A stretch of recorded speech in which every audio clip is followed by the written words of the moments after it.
Cette semaine, dans le balado, on cherche l'inspiration, on veut la gloire et on part à l'aventure. Bienvenue à mon ciné balado en compagnie de Patrick Marleau et Jean-François Breton. Salut Jeff. Salut. Quel est ton arc narratif, toi, dans ces trois choix-là? Tu veux la gloire? Non, vraiment pas. Je suis toujours à la recherche d'inspiration. OK, peut-être. voilà. C'est ça. Ouais. J'aime bien être impliqué dans différents projets créatifs. Mais j'irais pas ça partir à l'aventure, surtout dans le coin de la Nouvelle-Zélande et la Polynésie où se déroule Moana. Oui, c'est cool, sauf qu'on n'a pas le bon temps. Ça nous prendra un bon écran solaire, nous, pour partir à l'aventure comme ça. Ouais. Un couvre-chef. Et savoir naviguer sur les océans. Donc, quand même, grosse semaine d'action de grâce américaine. Oui. Pour beaucoup de films. Je pensais que tu voulais parler de football. Ah, on en a pu aussi. En fait, il y a un gros film américain, ce qui est quand même drôle, mais au Québec, il y a beaucoup de sorties. Ouais, ils sont tous sortis la semaine dernière. Ouais, c'est ça. Ouais. Mais au Québec, c'est une grosse sortie de films québécois, mais aussi on voyage autour de la planète cette semaine avec différents films. Avant un petit tour d'horizon d'actualité. Écoute, une semaine très, très tranquille. Je ne sais pas si toi, tu avais non, ça va te surprendre, j'ai rien. J'ai rien noté. Écoute, tu peux mettre notre jingle. Il faudra avoir un petit jingle. Alerte casting Christopher Nolan. Ah, ouais. Hey, le pire... on a fait la semaine passée, puis quand j'ai fait le montage, j'ai essayé de trouver quelque chose pour ça. Ben là, c'est parce que quand je suis au bureau, j'ai rien pour comme composer une petite musique, fait que j'étais là, je vais te chercher un... Mais là, je trouvais ça bizarre d'aller chercher un bout de sa musique de Inception ou de Oppenheimer, alors que comme ça, par rapport avec le prochain film, puis on sait pas le titre, puis on sait pas de quoi ça parle, puis on sait rien. Fait que je sais pas, c'est comme si je mets un son de bombe atomique, mais c'est plus Oppenheimer que le nouveau. Fait que tant qu'on sait même pas le sujet du film, c'est dur de trouver l'effet visuel. Sinon, je peux juste mettre un vulgaire criard, Donc, nouvelle actrice qui joint le projet de Christopher Nolan et quand même une que moi j'adore beaucoup, Charlize Theron. Ah ouais, ok. Ouais. Célèbre pour le rôle de Cypher dans Rapide et Dangereux. Ah oui, bien sûr, c'est ce qui a fait ça. En fait, probablement son portefeuille. Oui, quand même. Hein. C'est sûr que oui, c'est plus payant que Monster. Monster, c'est ça, je cherchais le titre. Alors, donc, je joins déjà une distribution... moins de nominations aux Oscars, cela dit. Ouais, c'est ça. Assez impressionnante, on a déjà donc Matt Damon, Tom Holland... C'est comme l'arbre est dans ses feuilles. Fait qu'à chaque fois, il faut que tu répètes du début. Ouais. Okay. Zendaya, Anne Hathaway... Et maintenant, on est rendu Charlize Theron, il me semble qu'il y avait une autre actrice. Ah oui, Robert Pattinson. Ouais, effectivement. Alors, on alterne un gars, une fille. Voilà pour l'update du prochain Christopher Nolan. Sinon, à noter, le décès, c'était pas un grand réalisateur, mais il a quand même marqué, je pense, une génération. OK.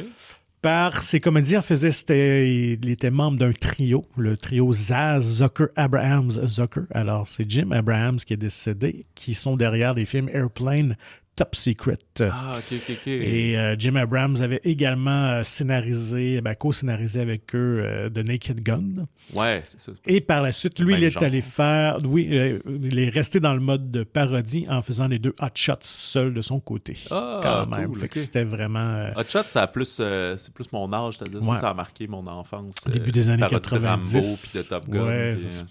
Donc, quand même, alors, c'est ça qu'on peut dire qu'il a marqué tout le moins le milieu de la comédie au cinéma. Est-ce que tu penses réécouter à la maison un de ces films-là? Faire un marathon. Souligner, peut-être pas tous. Là. Je pense que si tu les écoutes tous en ligne, tu deviens un peu zinzin, là, par exemple. Mais en même temps, je me tanne jamais, honnêtement. Airplane et Top Secret font partie de mes comédies préférées. Je crois que j'ai jamais vu Airplane. Ah ouais, OK. Je connais le gif celui qui sue abondamment. Ouais, c'est ça. Puis Naked Gun, écoute, je pense que je vais me les farcir quand le nouveau, le reboot va sortir l'année prochaine, qui me fait énormément peur. C'était avec Liam Neeson. Avec Liam Neeson. Donc, fait que voilà. Fait que quand même, faut souligner que les frères Zucker et Jim Abrahams avaient poussé ce concept-là de film parodie. Je pense amorcé par Mel Brooks, vraiment dans les années 70. Je pense que c'était le premier vraiment à faire ce genre d'humour-là au cinéma, avec Blazing Saddles, entre autres, et Young Frankenstein, High Anxiety aussi, qui parodiait les Hitchcock. Mais eux, ils ont mis ça puissance 10, où c'est des gags à la seconde près, puis beaucoup de trucs en arrière-plan aussi. Là, fait qu'il faut être toujours attentif dans ces films-là. Ouais, c'est dans Top Secret, le fameux gag du téléphone, puis des bottes. Oui, la pizza aussi, avec le fromage qui s'étire. Oui. Puis... c'est là-dedans qu'il y a le train que finalement... il arrive à la gare, mais ça, c'est juste une question de perspective, mais finalement, c'est la gare qui bouge. Oui, c'est ça. Puis lui, il est immobile. Là. Ouais, ah ouais, j'ai envie d'écouter ça. Voilà. Alors, fait que oui. C'est ça. Fait que oui, il est mort. C'est ça. Oui, il devait avoir quand même 80 quand même, ouais, c'est ça. Puis après les Hot Shots, en fait, il n'y a plus vraiment tant travaillé. Je pense qu'il avait comme co-scénarisé un des Scary Movies. Ah, ben j'allais dire, c'est un peu la suite logique et qu'eux aussi ont annoncé un suivant. Ouais, mais fait que je sais pas pour quelle raison ça n'a pas continué. Fait que la comédie de parodie revient en forme, c'est finalement, si on additionne Naked Gun plus Scary Movie 7-8, là, je sais pas.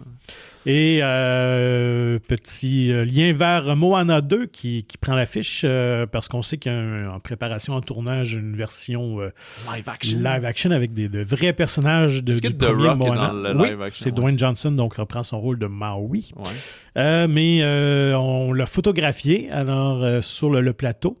Et il y a comme une petite controverse parce que Dwayne Johnson a confirmé qu'il va le porter un muscle suit, un costume pour être encore plus impressionnant physiquement pour ressembler au personnage de Maui. Ouais, qui a plus l'air d'un shape de sumo, mettons, que Ripley avec le six-pack de Rock, là, c'est ça? Ou d'homme fort, là, mettons. Là. Donc, fait que The Rock, donc, confirmé, oui, effectivement, je porte il va pas y aller intense, prendre 110 livres, puis... Ouais. Mais non, alors, vive... surtout qu'il y a comme 50 ans, là. Ouais, quand même. Mais il demeure exceptionnellement physiquement en forme. Alors, c'est ça, mais je pense qu'il fait pas des transformations physiques. Sa seule transformation, c'est continuer d'être toujours de plus en plus fort. Là. Ouais. Mais il n'est pas en prise de poids, de gras et tout, comme un Matt Damon ou un Christian Bale a fait. Là, c'est ça. Donc, on pourra juger du résultat en juillet 2026.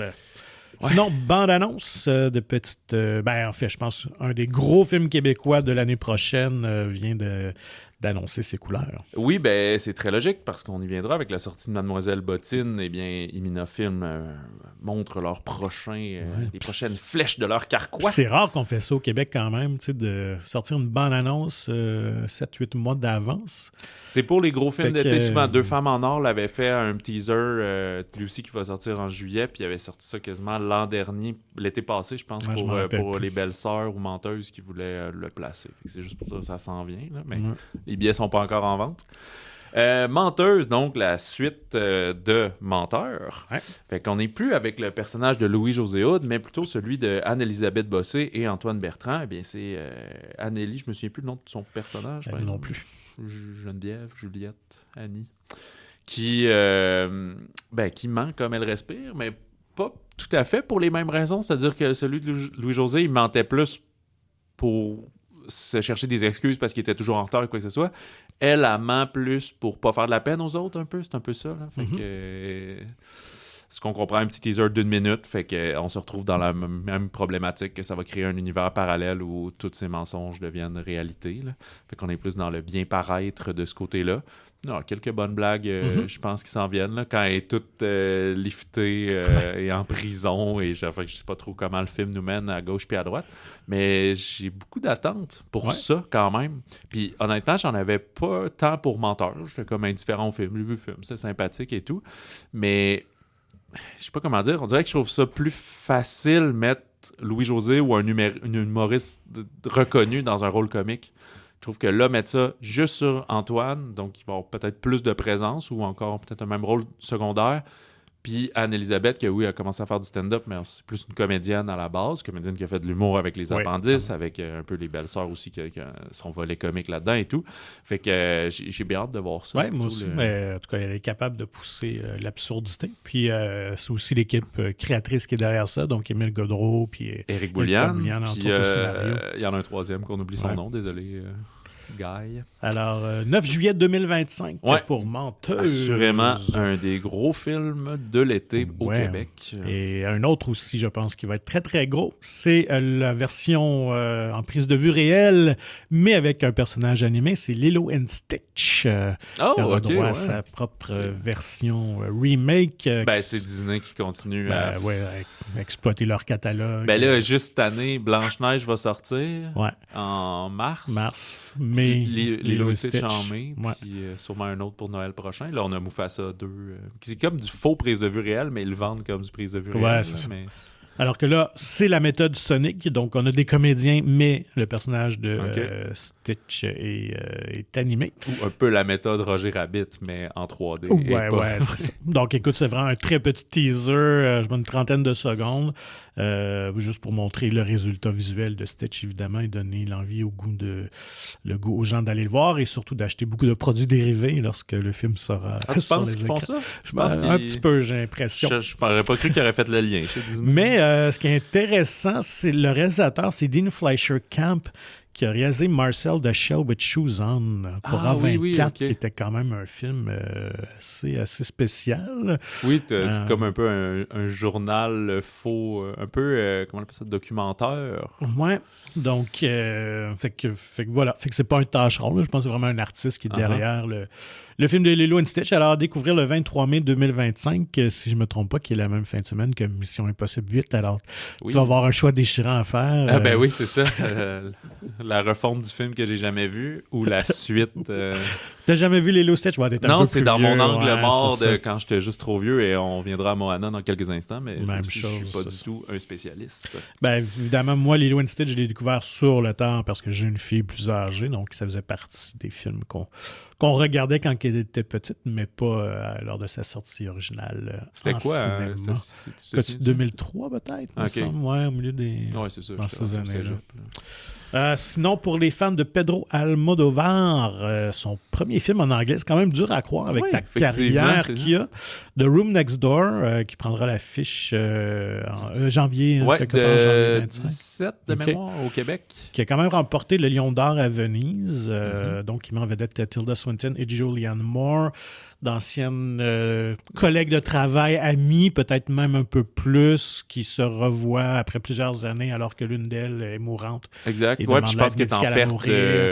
C'est plus qu'elle est en perte cognitive aussi. Ça se peut, c'est ça. Donc, drame, assez touchant, mais en même temps, il y a l'air d'avoir un côté visuel assez éclaté. De ce qu'on a vu dans la bande-annonce, une mise en scène un peu fantaisiste. Ouais, puis dans une espèce de grande maison impossible. Fait qu'il y a beaucoup de mystères autour de ça, mais j'avoue qu'Almodovar, c'est quelqu'un que j'ai découvert sur le tard dans ses derniers films, mais il faudrait beaucoup que je m'y plonge parce que j'ai beaucoup aimé ce que j'ai vu.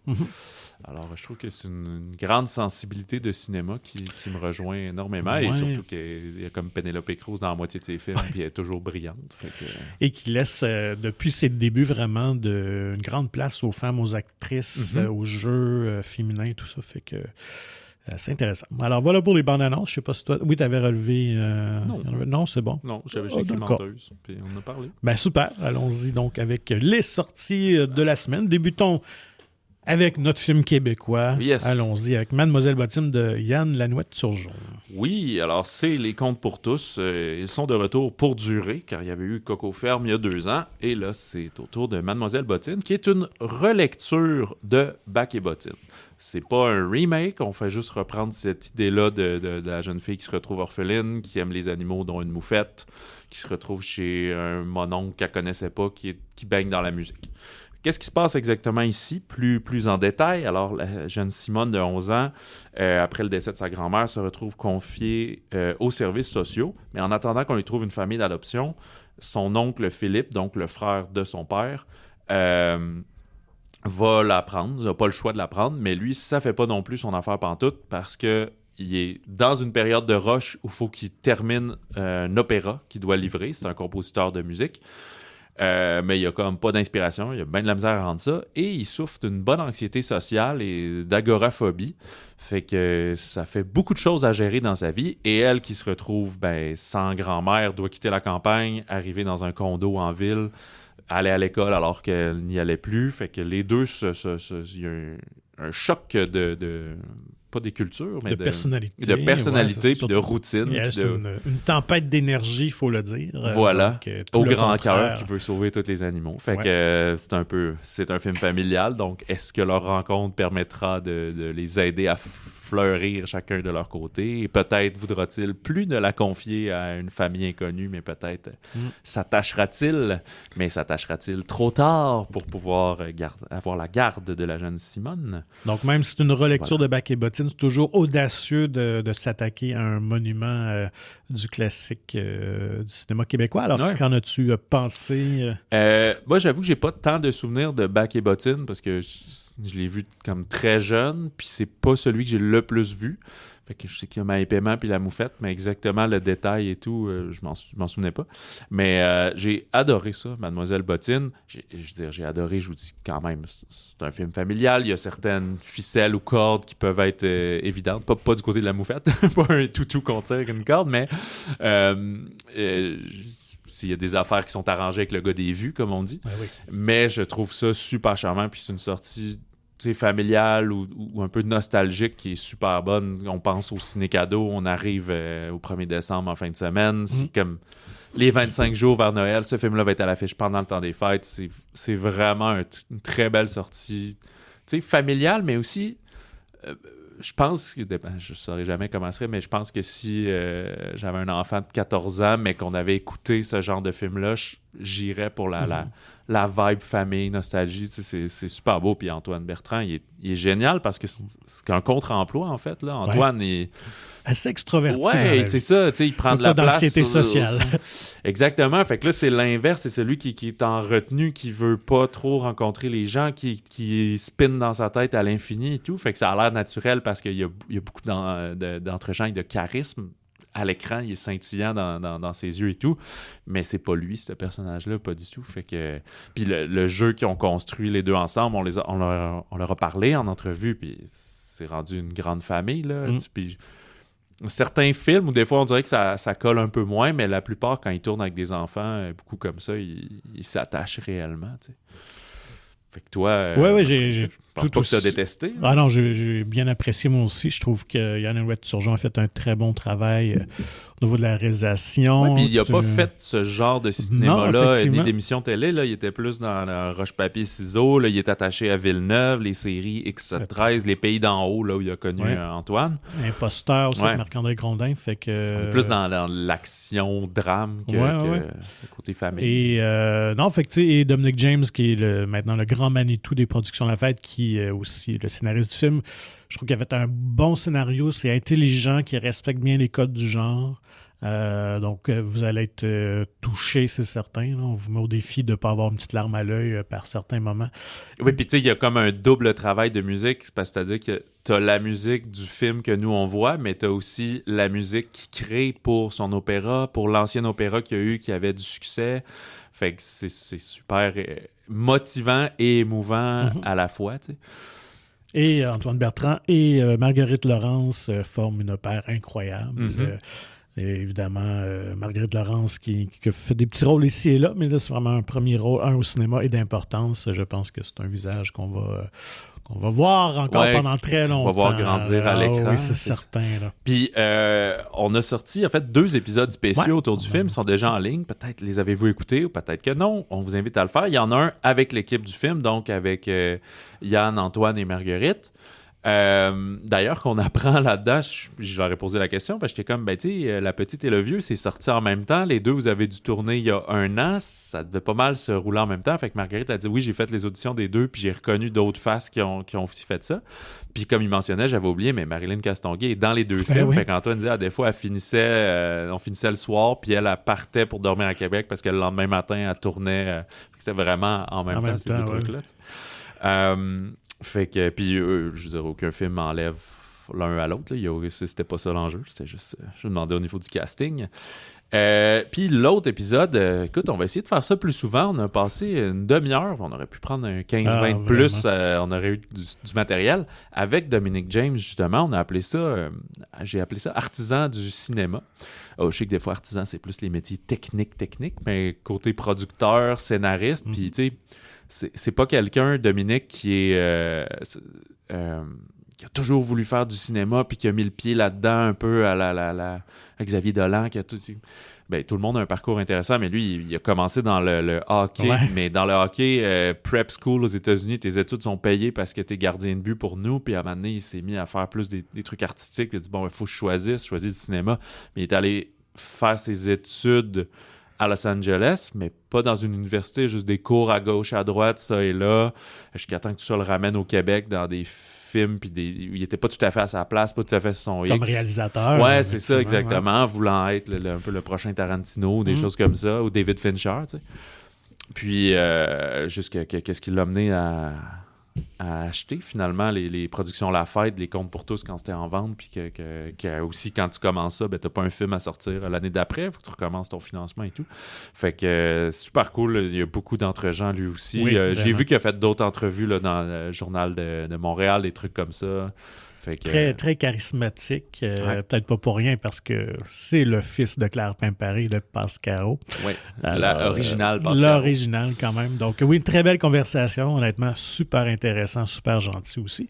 Puis souligner quand même pour le magazine Mon Ciné, ben, on a aussi un entretien avec Antoine Bertrand qui fait la couverture, que j'ai eu l'occasion de réaliser, où on revient un peu plus sur son parcours cinéma en général aussi. Donc du gros stock Mademoiselle Bottine. C'est ça. Puis j'ajouterais même, ça c'est pas toi qui l'as fait par contre, mais il y a un texte sur, on en vente le nouveau magazine pour décembre, janvier, février, donc vient d'arriver dans les kiosques numériques et physiques.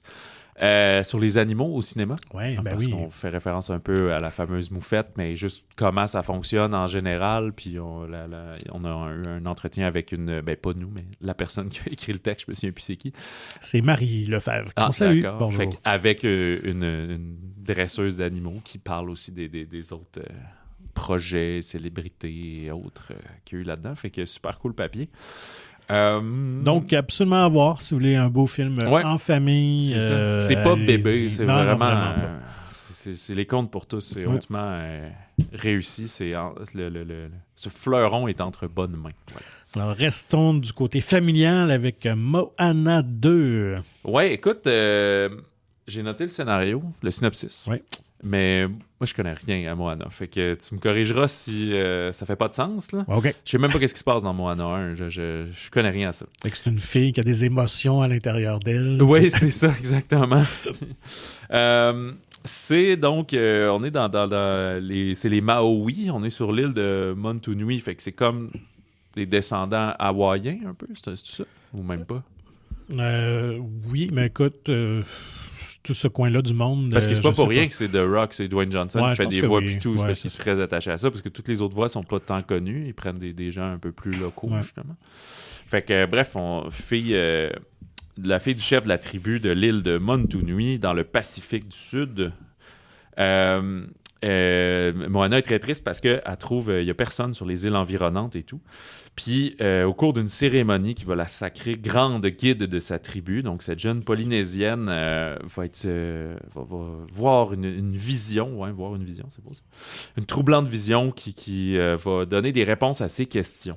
Car il y a longtemps, Nelo, une espèce de dieu vengeur, avait entrepris de disperser et désunir les nations de l'Océanie en engloutissant l'île de Motufetu, ou Motufetu, je ne sais pas comment il le prononce, qui était l'espèce de point de jonction de tous ces peuples. Fait qu'il a comme cassé le bar où tout le monde allait prendre un Mai Tai. Oui, fait que Moana va comprendre que sa nouvelle mission va consister à rétablir ce lien et elle va demander l'aide de son ami, le puissant demi-dieu Maui, donc la voix de Dwayne Johnson.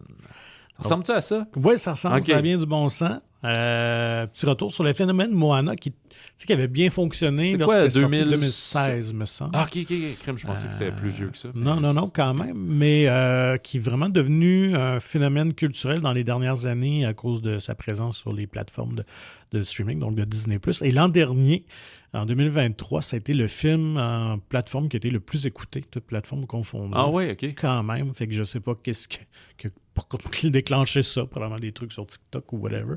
Mais les jeunes se sont mis à capoter Moana, dont la mienne, qui je pense c'est son film d'animation Disney préféré. Okay.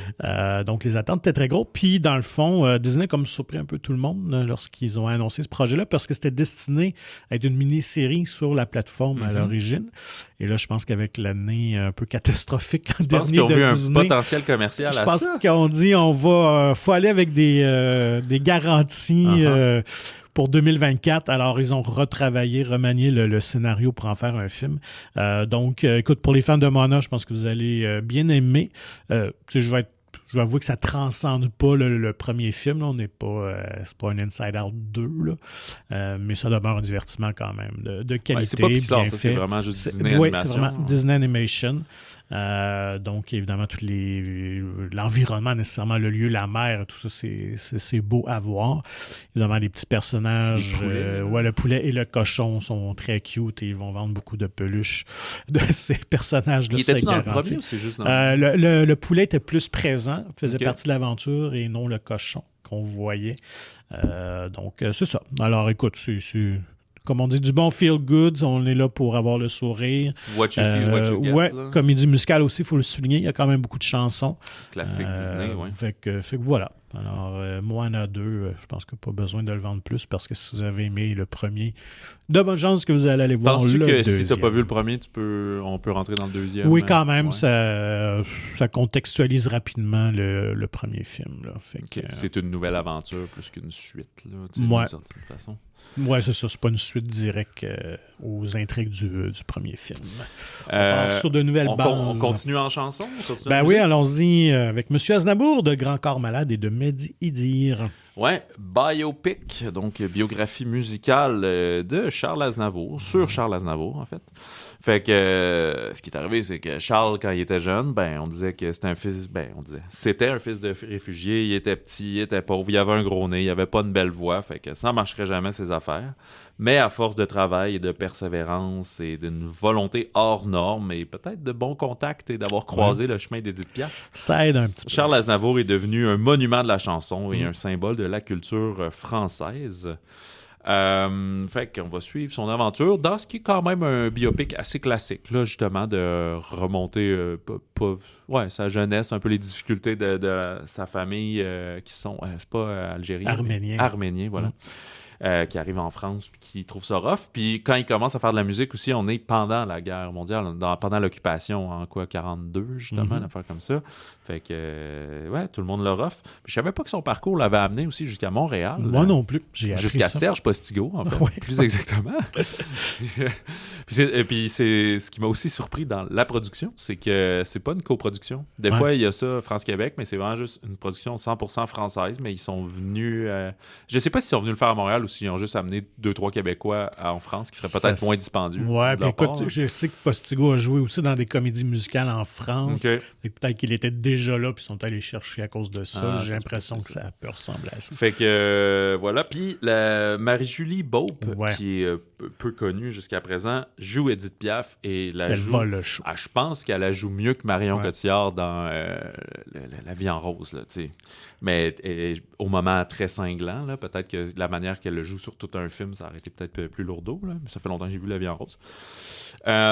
Puis, c'est Tahar Rahim qui incarne le célèbre Charles Aznavour. Tahar Rahim qui est peut-être un nom que vous connaissez moins, mais c'est une face très connue. On t'a découvert beaucoup avec Un prophète de Jacques Audiard il y a comme 10 ans de cela. Puis il a joué dans plusieurs trucs. Il a fait le méchant dans le dernier Madame Web. Ah ouais? Non, mais ça a fait un peu scandale parce qu'il faisait le méchant qui leur court après, mais les Américains n'aimaient pas son accent. Fait qu'ils ont pris Tahar Rahim, mais ils ont redoublé sa voix. Ah, je savais. Il jouait aussi dans le Napoléon de Ridley Scott, donc quand même une carrière à l'international. Et surtout dans les dernières années, pour les amateurs de Netflix, il jouait Charles, mais j'oublie son nom de famille, dans la mini-série Le Serpent. Ah oui. Qui avait fait jaser énormément. À cause aussi de la québécoise qui n'était pas du tout québécoise. Oui, c'est ça. Mais qui avait connu un grand succès, sorti en pleine pandémie. Ouais, puis on dirait que j'ai pas noté, puis j'oublie tous ses films, mais il a fait plein de films. Oui, il est excellent. Fait que oui, écoute, comme tu l'as dit, c'est vraiment classique pour monsieur, madame, tout le monde. Cassez-vous pas la tête. On aurait pu être... gratter peut-être un petit peu plus au niveau du scénario, certains éléments, mais on leur pardonne parce que dans le fond, c'est de mettre en valeur Aznavour et sa musique qui est très présente. Fait on entend tous ses grands succès, de la façon que ça a été un peu créé. D'ailleurs, le film est construit par tableau, qui est quand même intéressant. Oui, tu l'as mentionné, Mère-Julie Bopp, qui est vraiment très, très bonne. Mais je vais y revenir parce que j'ai eu la chance d'interviewer Tahar Rahim et il m'en parlait en très grand bien.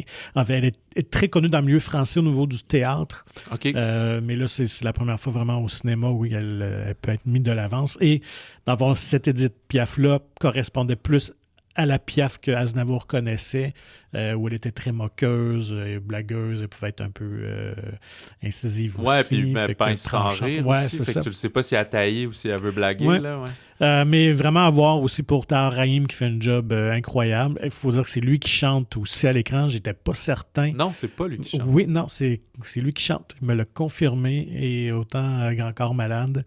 Ben là, OK, parce que c'est drôle parce que toute la promo, moi j'avais entendu l'inverse, qu'il avait gardé les vraies chansons puis c'était du lip-sync. Fait que non, c'est vraiment lui. Fait que finalement, c'est à s'y méprendre. Ouais. Fait que, c'est lui qui s'est entraîné 6 mois pour le faire. Puis même que ils ont dû retourner, en fait, il est allé retravailler les chansons parce qu'à la fin, il était rendu meilleur qu'au début. Alors, il y a quand même une progression vocale, fait qu'il retourne en studio pour réenregistrer certains passages du film. Grand débat. Est-ce que ça se peut parce qu'il y a beaucoup de scènes où il chante puis il est accompagné au piano avec son ami Pierre, je sais plus qui, là. Puis là, ils run à 2 longtemps. Que là, il chante pour vrai, mais que quand c'est vraiment la bohème, par exemple, mais en même temps, il y aura un clash si c'est ça. OK. Non, moi aussi, j'étais sceptique, mais ils m'ont confirmé, en tout cas, OK. en jasant que c'était ça. Il a même appris le piano, d'ailleurs, aussi. Fait que c'est lui qui joue. Ouais, c'est pas un rôle que tu peux prendre à la légère. Non, vraiment pas. Il s'est vraiment investi. D'ailleurs, dans l'entretien qui sera en ligne bientôt sur le site web de Mon Ciné, il a hésité quand même quelques jours parce que c'était comme une offre surprise. Il s'était jamais vu jouer Charles Aznavour. Puis ça n'a pas été des auditions, il a proposé. Oui, tout à fait, c'est ça. Parce qu'il connaissait bien Grand Corps Malade et Mehdi Edir. C'est un de leurs amis. Fait que, il parlait déjà du film au moment où il était en pré-prod, qui avait ce projet-là en tête. Il lui avait assisté à tout ça, puis... ça n'a jamais pensé que ça serait lui, vers finalement. Lui, fait que... Quasiment sûrement en disant « Hey, je voudrais pas être celui qui est pogné pour jouer ça. » Donc, non, un film, puis je trouve au niveau des décors, reconstitution historique, qui est très bien fait aussi, là, parce qu'il part des années 20 jusqu'à plus récemment. Peut-être que ça serait dans les années 70, si ma mémoire est bonne. Je pense pas qu'on va au-delà de ça. Mais la reconstitution historique est vraiment bien faite. Il y a du budget. Oui, quand même du budget. Puis c'est juste leur deuxième film, quand même, à Grand Corps Malade, vient Mehdi Edir. Il avait fait Patient, qui était un peu inspiré de l'histoire de Grand Corps Malade, de ses problèmes de santé. Quand même, ça a dû être un peu stressant gérer ce genre de projet-là. Fait que bref, oui. T'as parlé à Grand Corps Malade aussi? Oui, aussi. Fait que j'ai les deux. Comment ils travaillent à deux, leur dynamique? Ils te l'ont-tu dit un petit peu? Ils travaillent quand même pas mal en symbiose, les deux. Comme les Rousseau? Ouais. Mais non, tu sais, un peu... Je pense qu'ils travaillent énormément à leur pré-production. Fait qu'une fois qu'ils arrivent en production, ils savent où ils s'en vont. Fait comme ça, si quelqu'un vient les voir, ils ne se feront pas contredire. Puis même en tournant, ils vont de manière... un peu organique, tout simplement. Fait que les deux travaillent tous les aspects, dans la déco, la production même que le jeu des comédiens.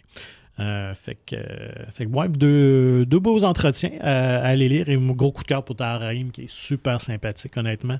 Puis, des fois, tu fais des entretiens, c'est intéressant, mais l'invité, l'interviewé, il ne va pas te développer tant que ça, répond bien à tes questions, mais élabore pas plus. Ça, courtois plus que hautement sympathique, mais lui, mettons. Écoute, c'était un vrai Antoine Bertrand. Vocale, vraiment. Là, fait que c'est intéressant parce qu'il donne beaucoup, beaucoup de jus. Fait que vraiment à voir, vous aimez Charles Aznavour, vous allez aimer ça, c'est certain. Même quelqu'un qui ne connaît pas trop Aznavour, je pense que ça peut être intéressant à voir, ne serait-ce que pour le legs qu'il a laissé. C'est un des monuments de la chanson francophone, qui a une carrière à l'international aussi. C'est un des chanteurs les plus connus dans le monde. Pas juste France-Québec. Non, écoute, aux États-Unis, il est très, très connu. connu, allait faire beaucoup de concerts. Fait que j'ai appris beaucoup de choses, moi aussi, sur sa vie. Puis il y a quelques moments assez touchants dans le film, là, tout le passage avec son fils aussi, là, qui est son premier enfant, qui avait certaines difficultés entre les deux. Donc, oui, puis il fait partie de ces artistes et vedettes internationales. La carrière a primé sur sa famille. Oui, puis aussi qu'il est un peu comme un marin, il y avait peut-être un peu une femme à chaque part. C'est ça, oui. Il faut quand même se souvenir, il est décédé il y a quelques années à l'âge de, c'était 93, quelque chose comme ça, des années qu'il faisait encore des concerts là, jusqu'à tout récemment. Fait que c'est vraiment une machine incroyable. Est-ce que toi, c'est un artiste qui a joué quand tu étais jeune ou quoi que ce soit? Écoute, c'était pas présent dans ma famille. Je connaissais un peu, plus du côté de ma blonde, qui sont très francophiles comme musique. Mais moi, j'ai découvert dans un film L'Appartement, avec Vincent Cassel et Monica Bellucci. OK, mais sa musique pour lui jouait dans le film? Sa musique, parce qu'il y avait une chanson thème, Le Temps, qui revenait dans le film, qui avait un rôle important aussi. Fait que ça m'a fait découvrir Charles Aznavour et Denis Villeneuve aussi l'avait utilisé dans Maelstrom. Je l'ai jamais vu. Fait que ces deux-là, à peu près dans les mêmes années, je pense Maelstrom aussi, je pense comme 97-18 peut-être. Là. Fait que j'avais comme 20 ans, je m'étais acheté son CD des grands succès. Ouais. Puis, non, je dois avouer que j'aime beaucoup son style musical, qui fait big band, crooner un peu, la Sinatra. Mais t'avais-tu acheté le CD ou la cassette? Non, dans ces années-là, c'était le CD. 98, il y avait encore les deux, ça se chevauchait. J'étais rendu ailleurs. C'est parce que t'aurais pu avoir une vieille Tercel avec un tape deck, où tu mets la cassette, qu'il y a le fil que tu branches ton... Dans les autos, c'était encore cassette, je dois avouer. Pas moi, à part si mes parents vont me dire, voyons, de quoi tu parles, mais il me semble que c'était pas l'artiste qui jouait le plus, mais sûrement qu'ils trouveraient ça insultant, je ne veux pas leur dire qu'ils écoutaient pas ça ou quoi que ce soit, mais j'ai pas souvenir que c'est ça qu'ils jouaient tout le temps et tout. Mon éducation s'est faite par après. Il me semble qu'il devait avoir aussi une de ses tunes dans la grande époque, Joe Dassin et les succès, le lait, là, les disques le lait puis les pubs. Qui prenaient les classiques de la chanson française. Fait qu'à un moment donné, on dirait que je le connais de la culture populaire, mais je suis pas un spécialiste de ses œuvres à part genre La Bohème. Là. Fait que non, je trouvais ça très intéressant pour ça. Puis il est pas trop, tu sais, on voit le processus de composition de certaines chansons, mais c'est pas trop vulgaire. En tout cas, mon meilleur contre-exemple, c'est genre Queen. Là, tu sais, je tape dans mes mains, puis c'est comme le lendemain, tu joues ça devant 100 000 personnes. Là. Pas de même ça se passe. Fait qu'on tombe pas trop là-dedans, surtout que lui est plus dans aussi l'écriture des paroles, puis ces choses-là. Puis il y a une écriture très singulière qui est quasiment poétique aussi, que peut-être qui est plus un courant de grandes chansons françaises et tout, mais qu'on voit moins de nos jours. Là, c'est pas comme écrire un hit, là, c'est vraiment écrire... C'est un style de musique différent. Le pianiste, tu fais ton show avec un orchestre à cordes un peu, puis des choses comme ça. Tout le setup est... Et il était très à contre-courant aussi pour son époque, là, les années 50-60. C'était plus ce genre de musique-là qui était nécessairement à la mode non plus. OK.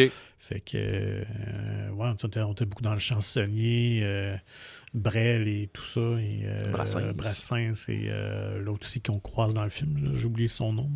Un des premiers, en tout cas, bref. J'ai oublié. C'est vrai. Ça fait quelques semaines que j'ai vu. Puis, ça me... Ouais, ici, on était avec Félix Leclerc, par exemple, ce genre-là. Où je voulais aller? Ah oui, j'étais juste dérivé, je parle pas de cinéma. C'est juste, j'ai remarqué aussi que c'est drôle parce que, vu que tu mentionnes, il faisait comme de la musique mettons que lui écoutait quand il était jeune, mais vu qu'il était rendu à 25 ans, c'est déjà démodé un peu, cette affaire-là.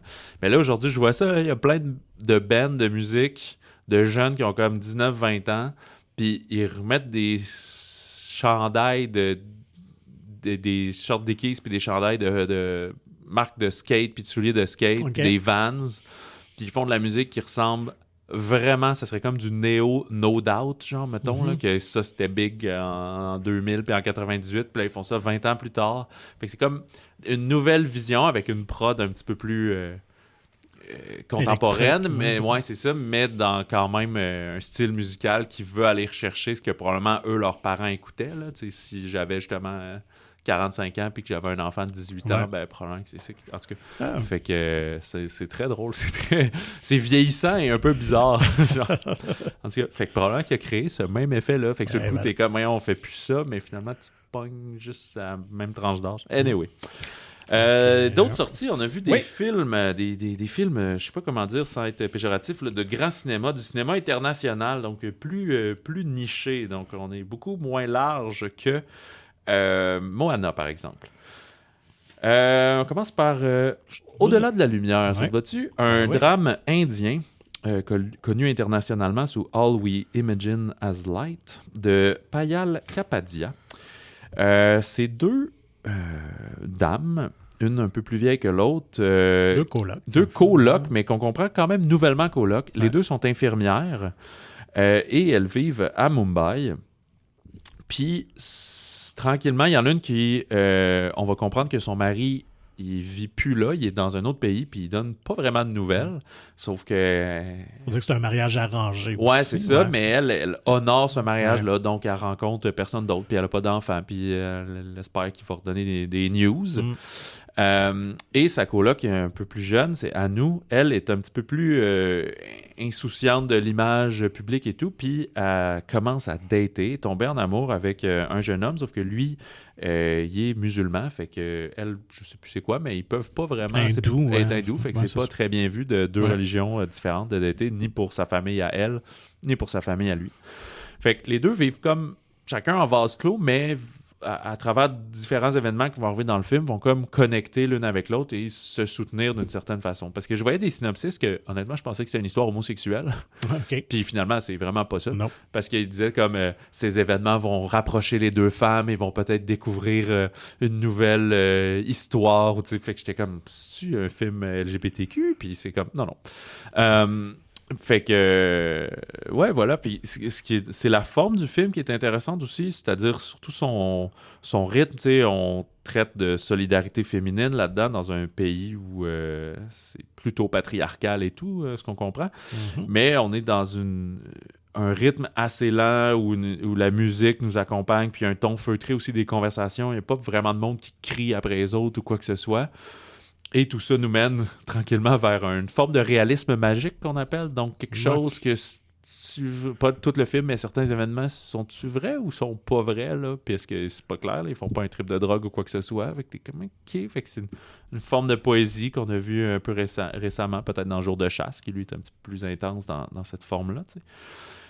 Puis, comme je disais, c'est un film international. Il a gagné le Grand Prix à Cannes. Il était en nomination pour le Palme d'Or, mais le Grand Prix, c'est un peu comme la deuxième place, d'une certaine façon.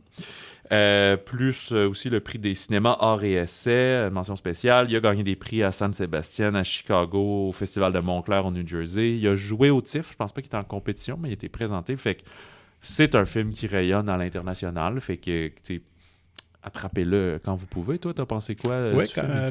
Très intéressant, ne serait-ce que par son environnement, sa prémisse aussi. Souligné Payal Kapadia, c'est son premier long métrage, elle provient du monde du documentaire. OK. Fait que je pense que ça sent. Puis ça d'ailleurs, sent même le au début du film, on se demandait si c'est un documentaire ou une fiction, on ne sait pas trop. Ouais, c'est très... Parce que le film nous présente aussi beaucoup Mumbai, genre. Ouais. C'est très unique, c'est ça qui est cool aussi dans le film. Éventuellement, ils s'en vont un petit peu en campagne dans une de leurs activités, fait qu'on voit le côté plus plage. Mais ouais, moi, j'ai trouvé ça quasiment oppressant. Autant le rythme est lent et tout, c'est chaud, c'est suant, c'est sale, c'est bruyant. Puis, tu sais, le film d'action avec... Monkey Man. Ouais, Monkey Man, c'était comme la même affaire, les mêmes lieux, mais c'était des couleurs blastées à la John Wick, puis tout, puis c'était comme excitant. Là, tu le vois beaucoup plus terne et probablement plus réaliste, puis comme... Plus ghetto de Mumbai, là, parce qu'ils sont quand même... Fait que, ouais, ils vivent pas dans les appartements de luxe. D'ailleurs, ça devient un enjeu, la gentrification, puis c'est partout dans le monde. Là. Tu rachètes ça pour faire des gros condos de luxe pour les jeunes TikTokers puis les riches. Et surtout là-bas, en plus, il y a différentes castes de population. Là, fait que pas tout le monde a accès à tout. Fait que non, puis très bien joué aussi, les deux actrices principales là, font un travail super intéressant. Fait que oui, si vous aimez ça. Le cinéma international voulait être dépaysé un petit peu. Je pense que c'est un film intéressant à voir, quand même lent, il faut le souligner. Là. Ouais. C'est pas un film avec de nombreux rebondissements, mais qu'on se laisse juste explorer cette culture-là. Puis c'est un vrai problème, effectivement, le lien entre les musulmans et les hindous. Et il y a beaucoup de clash dans ces pays-là depuis quelques années. Fait que c'est vraiment une problématique, je pense. Des problèmes de religion sur la Terre. Oui. Puis, heureusement, ici, il n'y en a pas du tout. Il faut dire que c'est pas un film Bollywood non plus. Là. Non, vraiment pas. Parce qu'on est plus habitué. C'est surtout ça qui est importé. Là, c'est ça. Fait qu'on est complètement ailleurs. D'ailleurs, il y a beaucoup de critiques de ce coin-là de l'Inde qui disent on a plus l'impression de voir un film français sur nous qu'un film véritablement indien. Là. Fait que c'est quand même un peu, je pense que ça décrit bien. Avec des discussions professionnelles aussi, le monde m'avait dit ça, tu sais, des pays plus loin, là, c'est sûr qu'ici, des films américains, anglais, français, c'est eux qu'on a le plus, mais même, mettons, les films allemands qu'on a, souvent, c'est des drames qui se démarquent sur la scène internationale dans des festivals avec, tu sais, je veux pas faire de l'élitisme, mais c'est pas les comédies grand public, tu sais, c'est pas, par exemple, on a parlé, c'est pas Menteuse qui va aller gagner au TIFF ou à Cannes, tu sais. Ouais. Tu peux gagner un festival de films comiques, mais pas dans le grand cinéma, là, avec un C majuscule, mettons. Fait que si t'étais un Québécois qui vivait en France, mais tu dirais vraiment les seuls films que je vois, c'est genre les Xavier Dolan puis les films plus lourds, pourquoi j'ai pas mes comédies? Ben, il me disait ça, tu sais, les gens qui viennent de pays africains, de l'Inde, même d'Allemagne, à la limite, si t'es ici, tu vas dire « Hey, il y a un film polonais à l'affiche. » Ben, c'est comme, c'est le gros drame qui parle de la Shoah. Oui. C'est pas la comédie avec l'humoriste, tu sais, parce que les Français, on les importe, ces films-là, parce qu'il n'y a pas la barrière de la langue. Mais puis ils connaissent pas le même succès, évidemment, là, mais c'est ça, fait que c'est pour ça que des films indiens puis Bollywood, il y en a un peu parce que ça fait jaser les films d'action maintenant qu'on voit aussi beaucoup, mais fait quoi, pour plein de pays, c'est ça, fait que notre vision des films internationaux sont ceux faits par les artistes c'est un peu très austère, à gauche et peu, tout, c'est ça, que des fois ils ont une critique sociale à mettre dedans, il n'y a pas le film d'action pas normal, mais tu sais, le blockbuster de là-bas, on l'a pas nécessairement ici parce que les vedettes sont pas connues, fait que ça va pas se transmettre, puis fait que nous, on prend les Américains, puis ça va être ceux-là qui font la job. Tom Cruise! Et parlons de films qui se distinguent dans les festivals. Et qui nous présentent un climat et un lieu différent. Oui. Le drame danois Kalak de Isabella Ecklof. Alors, absolument à ne pas confondre avec Katak. C'est pas du tout pour le même public. Non. C'est un film danois, mais qui se passe au Groenland. Alors, on suit Jan, qui est aussi un infirmier, qui vient de Copenhague, au Danemark, mais qui s'en va travailler à Nuuk, au Groenland, donc en tant qu'infirmier. Il est en couple, il est père de 2 enfants, sauf disons qu'il ne peut pas s'empêcher de multiplier les aventures sexuelles avec des femmes autochtones là-bas, qui est comme un moyen pour lui de peut-être d'une certaine façon connecter avec la population, qui est naturellement très hostile envers les Danois. Il ne les aime pas, ceux qui viennent des Islanders, là, qui viennent de la Terre, etc. Fait qu'il le surnomme Kalak, mais qui est un mot que tout au long du film, chaque personne a de la misère à définir exactement ce terme-là, qui peut être autant positif que péjoratif. Ça peut être très vrai et authentique ou genre la pire vidange. Fait que c'est ce qui témoigne un peu de son comportement en général, surtout d'être un infirmier qui aide tout le monde, mais que finalement, le soir, il couche un peu avec... il couche avec les filles en leur laissant peut-être miroiter ce qu'il n'arrive pas à leur donner. Mais à ce moment-là de sa vie, son père lui écrit disant qu'il est mourant puis qu'il aimerait reconnecter avec lui. Et ça va nous permettre de comprendre, dans le fond, les blessures et les abus sexuels qu'il a subis dans sa jeunesse de par son père. C'est donc un film qui est 16 ans et plus. Ça commence avec probablement l'image la plus choc du film, qui est une scène d'inceste entre son père et lui. Drôle de manière de parler de ça, mais c'est pas un... On disait un peu avant d'enregistrer, c'est pas un viol, sauvage dans une ruelle avec quelqu'un qui se fait menotter. C'est vraiment un inceste de forme de genre pédérasterie, là, de genre nous nous émancipons. Puis tu sais, il y a plus comme 17-18 ans, là, c'est pas comme avec un enfant de 8 ans, là, mais ça se peut que ça a commencé dès sa maturité sexuelle à 10, 11, 12 ans. Là. Fait que... ouais, c'est ça. Fait que là, on comprend, puis ça va être dénoué plus tard, vers la fin du film, justement, après la prise de contact avec son père. Mais, ouais, c'est ça. Fait que c'est un film qui aborde des sujets lourds, là, disons très difficiles. Fait que cette espèce de trauma-là qui revient. Mais le film n'est pas trop lourdeau. Non, c'est ça. C'est pas un film qui est... On n'est pas dans le pathétisme. Là. Ouais, c'est ça, exactement. Lui, il va pas violer d'autres gens et tout. C'est juste que il se met du monde à dos... sans le vouloir peut-être, il sert d'eux un peu finalement, fait que il est blessé, fait que c'est un peu quelque chose qui nous rappelle que tu sais, la violence c'est cyclique, là, ça se transmet un peu que tu le veuilles ou non, la grande famille des violences, là, mettons, là, pas juste donner des coups de poing pour voler ta boîte à lunch. Là. Donc, je dirais qu'une grande place est quand même laissée à l'intégration de cette famille-là dans ce nouveau monde-là.